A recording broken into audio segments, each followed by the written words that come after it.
वालेकुम सत श्री अकाल जी। मैं तुहाडा वीर भुपिंदर सिंह लवली और मेरा पिंड दे अज दे एपीसोड दे विच असीं तुहानूं लैके जा रहे हैं जी 200 ਚੱਕ करतारपुरा तहसील समुंदरी जिला लायलपुर दे विच। और यह पिंड है जी पंजाब दे हर दिल अजीज जनाब हरभजन मान जी दे नानकिਆਂ दा। हरभजन मान जी दे नानके सन 47 विच वंड वेले इत्थों ही उजड़ के चढ़ते पंजाब चले गए सन, लेकिन अज 73 वरियां बाद भी उन्हां दे दिल विच इस पिंड दीयां यादां मौजूद हैं। सो आओ सुनते हैं हरभजन मान जी और उन्हां दे मामिਆਂ कोलों कि वो अपने दिल दे विच अपने पिंड दीयां यादां किस तरह समाए बैठे हैं। मैं अज मेरे नानका पिंड भगता भाई का जिला बठिंडा ते अपने मामा जी के घर बैठा कि मेरे नानके ये भी पिछों ਆਪਾਂ ਜਿਵੇਂ ਕਹਿੰਦੇ ਆ ਪਾਕਿਸਤਾਨ ਤੋਂ ਆ ਉਸ ਵਾਲੇ ਪਾਸਿਓਂ ਉਧਰਲੇ ਪੰਜਾਬ ਤੋਂ। ਮੇਰੇ 5 ਮਾਮੇ ਤੇ 3 ਮੇਰੀ ਮਾਂ ਤੇ ਮੇਰੀਆਂ 2 ਮਾਸੀਆਂ, 8 ਜਾਣੇ ਜਿਹੜੇ ਟੋਟਲ ਪਰਿਵਾਰ ਦੇ ਇਹ ਮੈਂਬਰ। ਤੇ ਹੁਣ ਨਾਨਾ ਨਾਨੀ ਜੀ ਨਹੀਂ ਰਹੇ। 2 ਮੇਰੇ ਮਾਮੇ ਜਿਨ੍ਹਾਂ ਚੋਂ ਇੱਕ ਮੇਰਾ ਮਾਮਾ ਹਰਜੀਤ ਸਿੰਘ ਸਿੱਧੂ ਉਹ 65 ਦੀ ਲੜਾਈ ਦੇ ਵਿੱਚ ਸ਼ਹੀਦ ਹੋ ਗਏ ਸੀ ਜੰਗ ਦੇ ਵਿੱਚ। एक मेरे मामा जी सरदार रणजीत सिंह होरी वो भी स्वर्गवास हो गए ने। माता जी मेरे वो भी नहीं रहे। तो बाकी अज परिवार दे विचों हुण इन्हां दे भैण भरावां दे विचों 3 जिहड़े मेरे मामा जी अजे हैगे आ। 2 मासियां मेरियां तो साडे पिंड ही आ, खेमू आणी आ, बलवीर कौर ते मलकीत कौर। और अज मैनूं एक नवीं गल दा इहदा पता लग्या, मैनूं ये नहीं पता सी भी बीबी मेरी माता ਉਹਦਾ ਜਨਮ ਵੀ ਉੱਥੋਂ ਦਾ ਨਹੀਂ, ਉਹਦਾ ਜਨਮ ਇੱਥੋਂ ਦਾ। ਸਾਡਾ ਉਹਦੇ ਪਿੰਡ ਜੀ ਚੱਕ ਨੰਬਰ 200 ਤਹਿਸੀਲ ਸਮੁੰਦਰੀ ਜ਼ਿਲ੍ਹਾ ਲੈਲਪੁਰ, ਜਿਹਨੂੰ ਕਿ ਅੱਜ ਕੱਲ੍ਹ ਫੈਜ਼ਲਾਬਾਦ ਕਹਿੰਦੇ ਆ। ਚੱਕ 200 ਤਹਿਸੀਲ ਸਮੁੰਦਰੀ ਜ਼ਿਲ੍ਹਾ ਲੈਲਪੁਰ ਉਸ ਵਕਤ ਤੇ ਹੁਣ ਉਸ ਨੂੰ ਫੈਜ਼ਲਾਬਾਦ ਕਹਿੰਦੇ। ਮੇਰਾ ਜਨਮ 1934 ਵਿੱਚ ਪਾਕਿਸਤਾਨ ਦੇ ਵਿੱਚ ਹੀ ਚੱਕ ਨੰਬਰ 200 ਦੇ ਵਿੱਚ ਹੋਇਆ। ਤੁਸੀਂ ਫਿਰ ਵੰਡ ਵੇਲੇ ਕੋਈ ਤਕਰੀਬਨ 13 ਸਾਲਾਂ ਦੇ? ਹਾਂ, 13-14 ਸਾਲਾਂ ਦਾ ਸੀ ਮੈਂ। ਉੱਥੇ ਮੈਂ ਪ੍ਰਾਇਮਰੀ ਕੀਤੀ ਸਕੂਲ ਦੇ ਵਿੱਚ। ਉਦੋਂ ਸਾਡੇ ਉਦੋਂ ਸਕੂਲ ਬਹੁਤ ਘੱਟ ਹੁੰਦੇ ਸੀਗੇ। ਸਾਡੇ ਪਿੰਡ ਨੇ ਉਦੋਂ ਜਨ ਘਰ ਬਣਾਇਆ ਸੀਗਾ, ਉਹ ਜਨ ਘਰ ਦੇ ਵਿੱਚ ਹੀ ਸਕੂਲ ਸਾਡਾ ਚੱਲਦਾ ਸੀ। ਪ੍ਰਾਇਮਰੀ ਮੈਂ ਉਹ ਸਕੂਲ 'ਚੋਂ ਕੀਤੀ ਹੈ। ਤੇ ਪਿੰਡ ਕਿੱਡਾ ਕੁ ਸੀਗਾ? ਪਿੰਡ ਸਾਡਾ 200 ਘਰ ਸੀਗੇ। ਅੱਛਾ। ਪਿੰਡ ਬਹੁਤ ਖੁੱਲੇ ਸੀਗੇ, ਅੱਧੇ ਕਿੱਲੇ 'ਚ ਲੋਕਾਂ ਦੇ ਘਰ ਸੀ। ਨਵੇਂ ਪਿੰਡ ਵੱਜੇ ਸੀ। ਹਰ ਪਿੰਡ ਦੀ ਗਲੀ ਦੀ ਜਿਹੜੀ ਚੌੜਾਈ ਸੀ 1 ਕਿੱਲਾ ਗਲੀਆਂ ਦੀ ਚੌੜਾਈ ਸੀਗੀ। ਜਿਹੜੇ ਮਰਜ਼ੀ ਪਿੰਡ ਜੋ ਕ੍ਰਾਸ ਕਰਦੇ ਸੀ ਆਪਸੇ ਦੀ। ਜੇ ਮੁਸਲਮਾਨ ਦਾ ਪਿੰਡ ਆ ਨੋਟ ਮੁਸਲਮਾਨਾਂ ਦਾ, ਉਹਨਾਂ ਦੀ ਮਸਜਿਦ ਪਿੰਡ ਦੇ ਵਿਚਾਲੇ। ਜੇ ਸਿੱਖਾਂ ਦਾ ਪਿੰਡ ਆ ਨੋਟ ਸਿੱਖਾਂ ਦਾ, ਉਹਨਾਂ ਦਾ ਗੁਰਦੁਆਰਾ ਪਿੰਡ ਦੇ ਵਿਚਾਲੇ। ਕਮੀਆਂ ਦੇ ਘਰ ਜਿਵੇਂ ਲੋਹਾਰਾਂ ਦਾ ਹੋਇਆ, ਤਖਾਣਾ ਦਾ ਹੋਇਆ, ਕੋਈ ਮਰਾਸਿਆਂ ਦਾ ਹੋਇਆ, ਮਜ਼ਬੀ ਸਿੱਖਾਂ ਦੇ ਘਰ ਇਹ ਨਾਲ ਹੁੰਦੇ ਸੀ। ਵੈਸੇ ਨੋਟ ਪਿੰਡ ਇਸ ਢੰਗ ਨਾਲ ਸੀ ਸਾਡੇ ਜਿਹੜੀ ਏਰੀਏ ਸਾਰੇ ਪਿੰਡ ਸੀਗੇ। ਅੱਛਾ। ਇਹ 3 ਪਿੰਡ ਸੀ ਸਿੱਖਾਂ ਦੇ, 200, 202 ਤੇ 203। ਸਾਡੇ 4 ਫਿਰ ਮੁਸਲਮਾਨ ਹੀ ਸੀਗੇ। ਇਹ 3 ਪਿੰਡ ਇਹਨਾਂ ਪਿੰਡਾਂ 'ਚ ਵੱਜੇ ਹੋਏ ਸੀਗੇ। ਆਪਸ ਦੇ ਲਿੰਕ ਬਹੁਤ ਸੀ ਪਿੰਡਾਂ ਦਾ। ਤੇ ਜ਼ਮੀਨਾਂ ਮਾਮਾ ਜੀ ਕੰਪੈਰੀਟਿਵਲੀ ਵਧੀਆ ਉਹ ਸੀ ਜਾਂ ਇਹ ਸੀ? ਉਹ ਜ਼ਮੀਨਾਂ ਦਾ ਬਹੁਤ ਤਕੜੀਆਂ ਸੀ। ਹਿੰਦੁਸਤਾਨ ਦੇ ਵਿੱਚੋਂ ਸਭ ਤੋਂ ਤਕੜੀ ਜ਼ਮੀਨ ਤਹਿਸੀਲ ਸਮੁੰਦਰੀ ਦੀ ਸੀਗੀ। ਬਾਰ ਦਾ ਏਰੀਆ ਵੱਜਦਾ ਸੀਗਾ। ਕਿਹੜਾ ਬਾਰ ਦਾ ਏਰੀਆ ਵੱਜਦਾ ਸੀਗਾ। ਤੁਸੀਂ ਦੇਖ ਲਓ 25 ਕਿੱਲੇ ਦਾ ਮੁਰੱਬਾ। ਨਹੀਂ ਕਿਤੇ ਵੀ 100 ਰੁਪਿਆ ਕੀਮਤ ਸੀ ਉਹ ਜ਼ਮੀਨ ਦੀ। 100 ਰੁਪਿਆ ਕੀਮਤ ਸੀ ਉਹਦੀ 1 ਕਿੱਲੇ ਦੀ। 1 ਕਿੱਲੇ ਦੀ। ਉਦੋਂ ਬਹੁਤ ਮਹਿੰਗਾ। ਆਪਣੇ ਰੁਪਈਏ ਦੀ ਰੁਪਈਏ ਤੋਂ ਵੱਧ ਹੈ ਹੀ ਨਹੀਂ। ਤੇ ਉੱਥੇ ਆਪਣੇ ਕੋਲ ਕਿੰਨੀ ਜ਼ਮੀਨ ਸੀ? 25 ਕਿੱਲੇ ਦੋਨਾਂ ਘਰਾਂ ਕੋਲ। ਮੁਸਲਮਾਨਾਂ ਨਾਲ ਬਣਦੀ ਬਹੁਤ ਸਿਆਣ ਗਾਉਣ ਦੇ ਜਿਹੜੇ ਮੁਸਲਮਾਨ ਸੀ ਨਾ ਪਿੰਡਾਂ ਨਾਲ ਬਣਦੀ ਬਹੁਤ ਜ਼ਿਆਦਾ ਸੀਗੇ। ਉਹ ਜਿਹੜੇ ਸਰਦਾਰਾਂ ਦੇ ਘਰ ਸੀ, ਸਰਦਾਰਾਂ ਸਾਹਿਬ ਨਾਲ ਆਹ ਕੋਈ ਫਰਕ ਤਾਂ ਸੀ ਨਹੀਂ। ਜਦੋਂ ਰੋਟੀ ਟੁੱਕ ਸਾਂਝਾ, ਜ਼ੁਬਾਨ ਸਾਂਝੀ ਹੈਗੀ ਹੈ, ਹਰ ਪੱਖ ਤੋਂ ਜਿਹੜਾ ਕੋਈ ਫਰਕ ਤਾਂ ਹੈ ਹੀ ਨਹੀਂ ਕਿ ਆਪਣਾ ਮਜ਼ਹਬ ਦਾ ਫਰਕ ਹੈਗਾ ਹੈ ਨਾ, ਹੋਰ ਤਾਂ ਕੋਈ ਫਰਕ ਹੀ ਨਹੀਂ ਸੀ। ਘਰ ਛੱਡਣੇ ਔਖੇ ਬਹੁਤ ਆ। ਜਿਨ੍ਹਾਂ ਨੇ ਛੱਡੇ ਨਾ ਉਹਨਾਂ ਨੂੰ ਪਤਾ ਕਿਵੇਂ ਛੱਡੇ ਜਾਂਦੇ ਆ। ਸਮਾਨ ਗੱਡਾਂ ਤੇ ਲੱਦ ਲਿਆ। ਹੱਥਾਂ ਲੋਕਾਂ ਨੇ ਖਾਧੀ ਪੀਤੀ ਵੀ ਤੜਕੇ ਤੋਂ ਜਾਣਾ ਹੀ ਹੈ ਪਿੰਡ ਛੱਡ ਕੇ। ਤੜਕੇ ਕਿਸੇ ਤੋਂ ਗੱਡਾ ਬਾਹਰ ਨਹੀਂ ਨਿਕਲਿਆ, ਕਿਸੇ ਨੇ ਵਿਹੜੇ ਛੱਡਤਾ, ਕਿਸੇ ਨੇ ਦਰਵਾਜ਼ੇ ਛੱਡਤਾ, ਫਿਰ ਰਹਿਣ ਲੱਗ ਗਏ। ਅੱਛਾ, ਫਿਰ ਆ ਗਏ ਛੱਡ ਹੋਇਆ? ਹਾਂ, ਤੁਰੇ ਨਹੀਂ ਗਿਆ ਕਿਸੇ ਤੋਂ ਘਰੋਂ। ਮੈਂ ਇੰਨਾ ਜਜ਼ਬਾਤੀ ਸਾਰਾ ਆਪਦਾ ਦਿਲ ਛੱਡਣ ਨੂੰ ਨਹੀਂ ਕੀਤਾ। ਜਿਹੜੇ ਸਾਡੇ ਨੇੜੇ ਮੁਸਲਮਾਨ ਦੇ ਪਿੰਡ ਸੀ ਉਹਨਾਂ ਨੂੰ ਕਿਹਾ ਵੀ ਤੁਸੀਂ ਸਮਾਨ ਲੈ ਜਾਓ ਚੱਕ ਕੇ, ਵੀ ਤੁਹਾਨੂੰ ਛੱਡ ਕੇ ਜਾਣਾ। ਉਹ ਰੋਂਦੇ ਸੀ ਵਿਚਾਰੇ, ਕਹਿੰਦੇ ਸਾਡੇ 'ਚ ਹਿੰਮਤ ਨਹੀਂ ਸੀ ਤੁਹਾਡਾ ਸਮਾਨ ਚੱਕ ਲਈਏ, ਚੱਕੜ ਵੀ ਨਹੀਂ ਆਏ ਉਹ। ਵੀ ਜਿਹੜਾ ਤੁਸੀਂ ਵੀ ਹੁਣ ਲਿਜਾ ਤਾਂ ਸਕਦੇ ਹੀ ਨਹੀਂ, ਵੀ ਤੇ ਪਤਾ ਨਹੀਂ ਕੌਣ ਲੁੱਟੂ ਖੋਹ, ਵੀ ਤੁਸੀਂ ਲੈ ਜਾਓ। ਹਾਂ ਅੱਛਾ, ਪਰ ਉਹ ਨਹੀਂ ਕਹਿੰਦੇ। ਨਹੀਂ ਉਹ ਤਾਂ ਰੋਂਦਿਆਂ ਨੂੰ ਛੱਡ ਕੇ ਆਏ ਉਹਨਾਂ ਨੂੰ ਬਸ। ਕਿੱਡਾ ਵੱਡਾ ਜ਼ੁਲਮ ਹੋਇਆ ਹਨਾ। ਮੁਸਲਮਾਨ ਸਾਡੇ ਪਿੰਡ ਜਿਹੜਾ ਲਾਹੌਰ ਸੀਗਾ ਉਹਦਾ ਨਾਮ ਥਰਾਜ ਸੀਗਾ। ਹੂੰ ਸਾਡੇ ਘਰੇ ਬੈਠ ਕੇ ਸਾਰੇ ਪਿੰਡ ਨੂੰ ਆਹ ਟੀਨ ਦੀਆਂ ਪੇਟੀਆਂ, ਖੰਜਰ, ਕਿਰਪਾਨਾਂ ਉਹਨੇ ਬਣਾ ਕੇ ਦਿੱਤੀਆਂ। ਅੱਛਾ, ਹਾਂ ਉਹ ਜਿਹੜਾ ਮੈਂ ਦੱਸਦਾ ਉਹ ਮਰਾਸਾ ਦਾ ਮੁੰਡਾ ਸੀ, ਮਨਜੂਰੀ ਹਾਂ। ਅੱਛਾ, ਜਿਹਦਾ ਲਾਂਗਾ ਮੈਂ ਦੱਸਿਆ, ਜਿਹਦਾ ਲਾਂਗਾ ਚੱਕ ਲਿਆ ਸੀਗਾ। ਹਾਂ, ਤੇ ਉਹਨਾਂ ਨੇ ਲਾਂਗਾ ਕਿਵੇਂ ਚੱਕ ਲਿਆ ਉਹਦਾ? ਉਹ ਮਰਾਸੀ ਲਾਂਗਾ ਮੰਗ ਕੇ ਲਿਆਉਂਦੇ ਹੁੰਦੇ ਆ, ਆਪਣੇ ਵੀ ਇੱਥੇ ਮੰਗਦੇ ਆ। ਉਹ ਵਿਚਾਰੇ ਮੰਗ ਕੇ ਲਿਆ ਸੀ, ਰਾਤ ਨੂੰ ਕੋਈ ਲਾਂਗਾ ਚੱਕ ਕੇ ਲੈ ਗਿਆ। ਅੱਛਾ, ਉਹਨਾਂ ਨੇ ਇੱਕ ਕਵਿਤਾ ਬਣਾ ਲਈ ਤੇ ਸਾਰੇ ਬੱਚਿਆਂ ਨੂੰ, ਬੁੜੀਆਂ ਨੂੰ, ਸਾਰਿਆਂ ਨੂੰ ਸਿਖਾ ਲਈ ਤੇ ਢੋਲ ਚੱਕ ਲਿਆ ਤੇ ਪਿੰਡ 'ਚ ਗੁੱਡਾ ਬੰਨ ਲਿਆ। ਅੱਛਾ, ਬਿਤਰੇ ਨਿਕਲੇ ਗੜੀ ਦਾ ਫੋੜਾ ਵੇ ਮਰਾਸਿਆਂ ਦਾ ਚੋਰਾ, ਤੇਰਾ ਬਾੜ ਤਰਜੇ ਮੋੜਾ ਵੇ ਮਰਾਸਿਆਂ ਦਾ ਚੋਰਾ, ਤੇਰੇ ਬੁਰਕੀ ਨੰਗੇ ਨਾ ਭੋਰਾ ਵੇ ਮਰਾਸਿਆਂ ਦਾ ਚੋਰਾ। ਉਹ ਇੱਕ ਦਿਨ ਢੋਲ ਜਿਹਾ ਕੁੱਟਿਆ ਸੀਗਾ, ਰਾਤ ਨੂੰ ਕੋਈ ਲਾਂਗਾ ਸਿੱਟ ਗਿਆ ਉਹਨਾਂ ਦਾ। ਅੱਛਾ, ਵਾਪਸ ਮੋੜ ਕੇ ਇਹ ਬਦਨਾਮੀ ਤੋਂ ਬਾਅਦ। ਹਾਂ ਮਾਮਾ ਜੀ ਯਾਦ ਪਿੰਡ ਬਹੁਤ ਆਉਂਦਾ। ਹਾਂ ਯਾਦ ਆਉਂਦਾ, ਮੈਂ ਤਾਂ ਹਲੇ ਵੀ ਸੀ, ਆਪਾਂ ਬਣਾਈ ਤਾਂ ਸੀ ਸਕੀਮ ਵੀ ਮੈਂ ਤੈਨੂੰ ਲੈ ਕੇ ਜਾਊਂ, ਤੇਰਾ ਵਾਦਾ ਤੁਹਾਡੇ ਨਾਲ ਦਿਖਾ ਕੇ ਲਿਆਉਣਾ।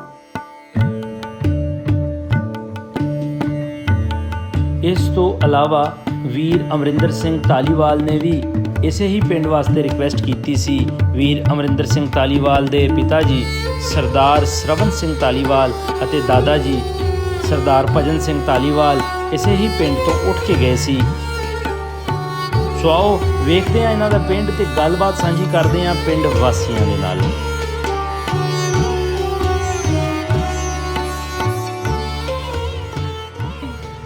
ਭਾਈ ਸਾਹਿਬ ਜੀ ਕਿਹੜਾ ਪਿੰਡ ਹੈ? 200 ਗਾਬੇ ਕਰਤਾਰਪੁਰ ਜੀ, ਕਰਤਾਰਪੁਰ, ਤਹਿਸੀਲ ਸਮੁੰਦਰੀ, ਜ਼ਿਲ੍ਹਾ ਫੈਸਲਾਬਾਦ। ਜ਼ਿਲ੍ਹਾ ਫੈਸਲਾਬਾਦ। ਤੁਸੀਂ ਇੱਥੋਂ ਦੇ ਵਸਿੰਦੇ ਹੋ ਜਾਂ ਉਧਰੋਂ ਆਏ ਹੋ? ਅਸੀਂ ਉਧਰੋਂ ਆਏ। ਤੁਹਾਡੇ ਵੱਡ ਵਡੇਰੇ ਉਧਰੋਂ ਆਏ। ਉਧਰ ਕਿਹੜਾ ਪਿੰਡ ਸੀ ਤੁਹਾਡਾ? ਸਾਡਾ ਉੱਥੇ ਆ ਗਿਆ ਫਿਰੋਜ਼ਪੁਰ ਜ਼ਿਲ੍ਹਾ। ਫਿਰੋਜ਼ਪੁਰ, ਸਹੀ। ਤੁਸੀਂ ਵੀਰ ਜੀ ਵੇਖ ਸਕਦੇ ਹੋ ਬਾਹਰੋਂ, ਔਰ ਹੈ ਅੰਦਰ ਵੀ ਹੈ ਦੇਖਿਆ ਹੋਇਆ ਸਾਰਾ ਗੋਲ ਕੀ ਦੇ ਵਿੱਚ।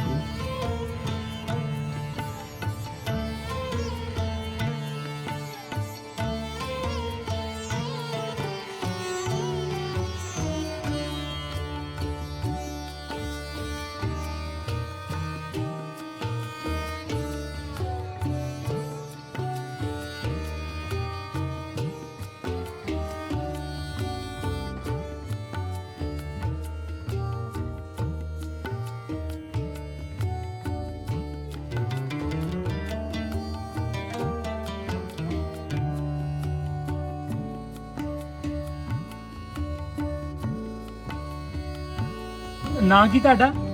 ਨਾਮ ਮੇਰਾ ਮੁੰਸ਼ੀ ਵਾਲਦ ਵਾਲੇ ਹਾਕਮ ਅਲੀ।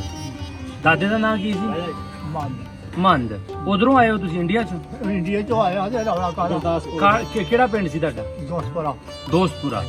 ਤੇ ਆਪਾਂ ਇਹ ਜਿਹੜੇ ਪਿੰਡ ਬੈਠੇ ਇਹਦਾ ਕੀ ਨਾਂ? 200 ਪੂਰਾ ਕਰਤਾਰਪੁਰ। ਅੱਛਾ, ਇੱਥੇ ਦਾ ਕੋਈ ਵਸਿੰਦਿਆਂ ਦਾ ਪਤਾ? ਵਸਿੰਦੇ ਕੌਣ ਸੀਗੇ? ਬਸੰਦੇ ਬੰਦੇ ਮੁੱਕ ਗਏ। ਅੱਛਾ ਬਸੰਦੇ ਚਾਹੇ ਕਬੇ। ਅੱਛਾ ਹੁਣ ਅਗਲਾ ਪੌੜ ਨਵਾਂ ਬਸਿੰਦੇ ਹੋਏ ਸੀ ਬਾਬਾ, ਜਾਂ ਉਹ ਲਵਾਰ ਇਕਬਾਲ, ਉਹਨੂੰ ਪਤਾ ਸਾਰਾ ਨਸ਼ਾ ਸਾਕੇ ਹੋਣੇ ਆ ਸਾਕੇ ਹੋਣੀ। ਇਕਬਾਲ ਨੂੰ ਤਾਂ ਸਾਰਾ ਪਤਾ ਨਹੀਂ ਤੇ ਆਪਣਾ ਕਿਉਂਕਿ ਉਹਨਾਂ ਦਾ ਪਿਓ ਹਾਂ ਇਹਨਾਂ ਨੂੰ ਪਤਾ ਸੀ। ਉਹ ਵੀ ਗੁਜ਼ਰ ਗਿਆ ਜਾਂ ਗੈਂਜਰ ਹੈ। ਉਹ ਇੱਥੇ ਤੇ ਕੋਈ ਮਾਈ ਵਗੈਰਾ ਕੋਈ ਹੋਰ? ਕੋਈ ਨਹੀਂ, ਉਹਨਾਂ ਨੂੰ ਸਾਰਾ ਟੋਟਲ ਹੀ ਪਤਾ। ਉਹਨਾਂ ਨੂੰ ਟੋਟਲ ਪਤਾ ਸੀ। ਰਹਿਣ ਦਾ ਜੀ।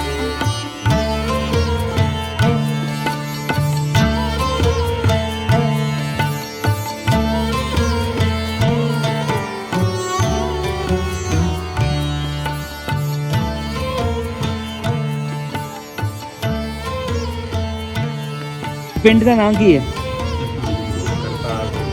200 ਚੱਕ। ਜਦੋਂ ਇੱਥੇ ਵਸਿੰਦਿਆਂ ਦੇ ਕਿੰਨੇ ਘਰ ਸੀ? 4 ਘਰ। 4 ਘਰ। 4 ਘਰ ਸੀ। ਅੱਛਾ, ਉਹਨਾਂ ਚ ਕੋਈ ਵੱਡਾ ਨਹੀਂ ਹੈਗਾ? ਨਹੀਂ ਕੋਈ। ਕੋਈ ਮਾਈ, ਕੋਈ ਬੁੜਾ? ਨਹੀਂ ਕੋਈ ਵੀ ਨਹੀਂ। ਅੱਛਾ, ਹੋਰ ਕਿਹੜੇ ਘਰ ਸੀ? ਇੱਕ ਇੱਥੇ ਮਲਕਾਂ ਦਾ ਘਰ ਵਾ, ਅੱਛਾ, ਤੇ ਦੋ ਸਾਡੇ ਬਸ ਮੋਚੀਆਂ ਦੇ ਸੀਗੇ।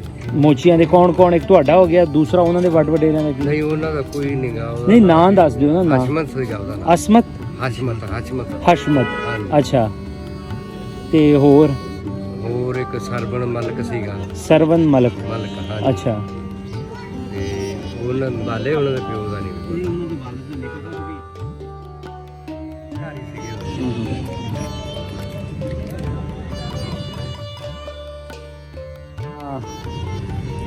ਇੱਥੇ ਗੁਰਦੁਆਰੇ ਦਾ ਪਤਾ ਕਿੱਥੇ ਸੀਗਾ?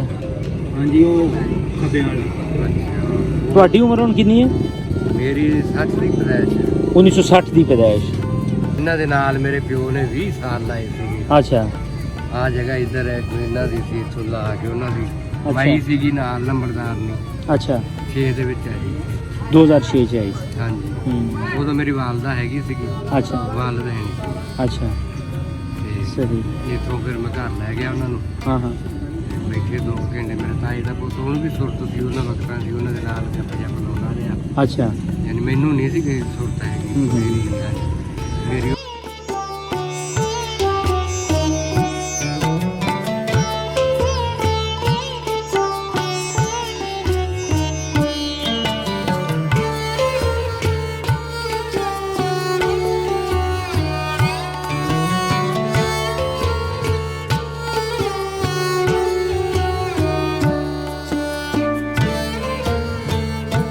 ਆਪਾਂ ਜਿਹੜੇ ਪਿੰਡ ਬੈਠੇ ਆ ਦਾ ਕੀ ਨਾਂ ਜੀ?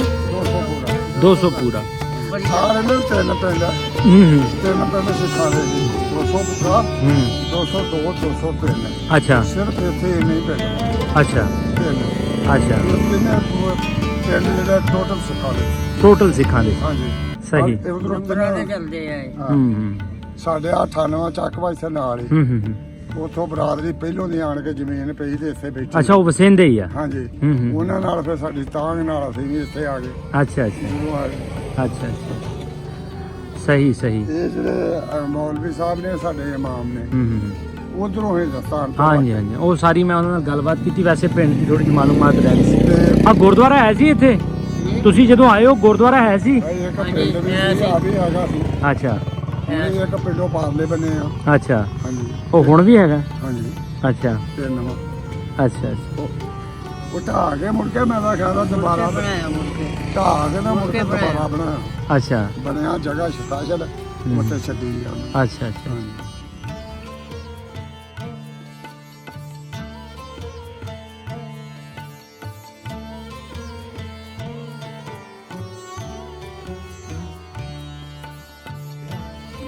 ਸਿੰਧਿਆਂ ਦੇ ਘਰ ਵੀ ਕੋਈ ਨਹੀਂ ਤੇ ਐਸੀ ਹੁਣ ਇਮਾਰਤ ਵੀ ਕੋਈ ਨਹੀਂ ਵੀ ਜਿਹੜੀ ਪਹਿਲਾਂ ਦੀ ਬਣੀ ਹੋਵੇ। ਸਾਰੀਆਂ ਨਾ ਢਾਹ ਢੂ ਹੋ ਗਈਆਂ। ਹਾਂ ਯਾਨੀ ਕਿ ਨਵੀਆਂ ਇਮਾਰਤਾਂ ਬਣ ਚੁੱਕੀਆਂ ਵਾ। ਵਸਿੰਦੇ ਸਾਰੇ ਗਏ? ਸਿੰਧ ਦੇ ਸਾਰੇ ਤੁਸੀਂ ਉਧਰੋਂ ਆਏ ਹੋ ਕਿ ਇੱਥੇ ਦੇ? ਨਹੀਂ ਅਸੀਂ ਉਧਰੋਂ ਆਏ ਹਾਂ। ਸਾਡੇ ਇਸ ਪਿੰਡ ਦੇ ਵਿੱਚ ਇੱਥੇ ਦਾ ਬੰਦਾ ਕੋਈ ਨਹੀਂ, ਟੋਟਲੀ ਪਿੰਡ ਜਿਹੜਾ ਉਧਰੋਂ ਹੀ ਆਇਆ। ਇੱਥੇ ਦੇ ਜਿਹੜੇ ਸਾਰੇ ਲੋਕ ਹਨ ਨਾ ਇਹ ਉਧਰੋਂ ਇੰਡੀਆ ਦੇ ਵਿੱਚੋਂ ਹੀ ਆਏ। ਇੰਡੀਆ ਦੇ ਵਿੱਚ? ਹਾਂਜੀ ਅਸੀਂ ਸੁਣਿਆ ਸੀ ਕੁਝ ਘਰ ਰਹਿੰਦੇ ਸੀ ਇੱਥੇ ਪੁਰਾਣੇ, ਲੇਕਿਨ ਪਿੰਡ ਦੇ ਵਿੱਚ ਕਿਧਰੇ ਵੀ ਉਹ ਮੋਚੀ ਵਿਚਾਰੇ ਮਿਲੇ ਨੇ, ਉਹ ਵੀ ਕਹਿ ਰਹੇ ਆ ਕਿ ਸਾਡੇ ਵੱਡ ਵਡੇਰੇ ਤੇ ਗਏ। ਸਰ ਉਹ ਨਾ ਜੇ ਕੋਈ ਰਹਿੰਦੇ ਵੀ ਸੀਗੇ ਉਹਨਾਂ ਦੀਆਂ ਜਿਹੜੀਆਂ ਉਸ ਵੇਲੇ ਦੀਆਂ ਇਮਾਰਤਾਂ ਬਣੀਆਂ ਸੀ ਉਹ ਸਭ ਘਟ ਗਈਆਂ। ਯਾਨੀ ਕਿ ਨਵੀਆਂ ਇਮਾਰਤਾਂ ਸਾਰੀਆਂ ਤਮੀਰ ਹੋਈਆਂ। ਚਲੋ ਮਿਹਰਬਾਨੀ ਤੁਹਾਡੀ, ਤੇ ਬਹੁਤ ਬਹੁਤ ਸ਼ੁਕਰੀਆ। ਲੋ ਜੀ ਮਾਨ ਸਾਹਿਬ, ਆਪਾਂ ਪੂਰੀ ਕੋਸ਼ਿਸ਼ ਕੀਤੀ ਤੁਹਾਡੇ ਪਿੰਡ ਆ ਕੇ ਵਸਿੰਦੇ ਉਹਨਾਂ ਬਜ਼ੁਰਗਾਂ ਨੂੰ ਲੱਭਣ ਦੀ ਜੋ ਤੁਹਾਡੇ ਵੱਡ ਵਡੇਰਿਆਂ ਨਾਲ, ਤੁਹਾਡੇ ਨਾਨਕੇ ਪਰਿਵਾਰ ਨਾਲ ਇੱਥੇ ਰਹਿੰਦੇ ਸੀ। ਲੇਕਿਨ ਬਹੁਤ ਅਫਸੋਸ ਨਾਲ ਕਹਿਣਾ ਪੈ ਰਿਹਾ ਕਿ ਹੁਣ ਵਸਿੰਦਿਆਂ ਦੇ ਵਿੱਚ ਕੋਈ ਵੀ ਪਰਿਵਾਰ ਇੱਥੇ ਨਹੀਂ ਰਿਹਾ। ਆਪਾਂ ਕੋਸ਼ਿਸ਼ ਕਰਾਂਗੇ ਨਾਲ ਦੇ ਪਿੰਡਾਂ 'ਚ ਕੋਈ ਐਸਾ ਬਜ਼ੁਰਗ ਲੱਭਣ ਦੀ ਜਿਨ੍ਹਾਂ ਨੇ ਤੁਹਾਡੇ ਵੱਡ ਵਡੇਰਿਆਂ ਬਾਰੇ ਕੁਝ ਪਤਾ ਹੋਵੇ। ਤੋਂ ਆਪਾਂ ਟਰਾਈ ਕਰਾਂਗੇ। ਬਾਕੀ ਲਹਿੰਦੇ ਪੰਜਾਬ ਵੱਲੋਂ ਤੁਹਾਨੂੰ ਬਹੁਤ ਸਾਰਾ ਪਿਆਰ, ਬਹੁਤ ਸਾਰੇ ਲੋਕ ਤੁਹਾਨੂੰ ਬਹੁਤ ਪਿਆਰ ਕਰਦੇ ਨੇ।